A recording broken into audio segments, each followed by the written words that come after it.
E se eu te dissesse que o maior pecado que você já cometeu na vida não foi errar, mas tentar caber nas regras dos outros? No nosso último encontro, eu falei sobre o fim da culpa. Hoje, eu quero ir um pouco mais fundo. Quero falar da raiz de tudo isso. Quero falar de como a ideia de pecado foi usada por muito tempo para calar a sua verdade e te afastar de quem você é. Então puxe a cadeira. Vamos para um café? Tenta visualizar comigo. Eu tinha entre 5 e 6 anos. Eu me vejo naquela igreja enorme, uma igreja evangélica no interior de Minas Gerais. Minhas roupas eram longas que cobriam braços e pernas, e o meu corpinho frágil detestava tudo aquilo. O calor abafado, o cheiro de madeira velha dos bancos enormes, altos demais para o meu pequeno corpo. As músicas altas, instrumentos que quase explodiam os meus ouvidos de criança. As vozes das moscas que cuidavam das crianças que corriam pelo corredor da igreja, de um lado para o outro, até chegar o momento do ritual cristão. As moças tinham uma missão: nos fazer entrar em uma fila abaixo do altar e repetir versículos da Bíblia na frente de todo mundo. A maioria das crianças entravam na fila de forma quase automática, talvez buscando uma aprovação que ainda nem sabiam. Mas eu empacava, eu travava, me recusava a entrar na fila e até chorava, na maioria das vezes. E era ali, num cantinho da igreja, que as moças vinham trabalhar a minha alma. Elas não falavam de amor, falavam do que tinham aprendido. Repetiam palavras que também haviam escutado um dia. Não eram vilãs, eram mulheres condicionadas, servindo a um sistema que confundia controle com fé. Mesmo assim, diziam que eu estava pecando. Olhavam para mim e diziam que Deus não gostava de criança que se negava a falar com ele, que eu estava deixando Deus triste e que eu era uma menina pecadora e má. Imagina isso na cabeça de uma criança. Ali, naquela idade, eu estava sendo apresentada ao Deus justiceiro. Um Deus que se apresenta mais como um vilão disfarçado de pai. Um Deus que cobra, exige, vigia cada passo e se ofende com o silêncio de uma criança. Esse foi o Deus que muita gente aprendeu a carregar por dentro. Um Deus que pede sacrifícios, que dita o que você deve vestir, como você deve falar e o que você pode sentir. É o medo desse castigo que sustenta grande parte das angústias humanas até hoje. Um dia chegou um bilhete em casa endereçado à minha mãe. Dizia que eu era desobediente, que dava trabalho, que me recusava a recitar os versículos para falar com Deus.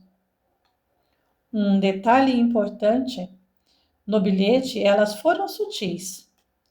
Guardaram o julgamento mais pesado para o meu ouvido. Era ali, no medo e no isolamento, que a palavra pecado era plantada. Minha mãe me chamou e me perguntou por que eu não falava com Deus. Eu respondi algo tão simples e tão verdadeiro que deixou minha mãe sem chão. Mas antes de te contar o que eu disse, eu te pergunto: quantas vezes você já disse amém para algo que por dentro te dava vontade de gritar, só por medo de Deus ou do julgamento das pessoas? Qual foi a resposta para minha mãe? Eu disse: mamãe, Deus só fala com gente grande.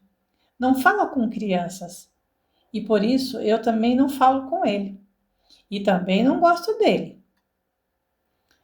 Naquele momento eu não estava sendo rebelde, eu estava apenas sendo criança.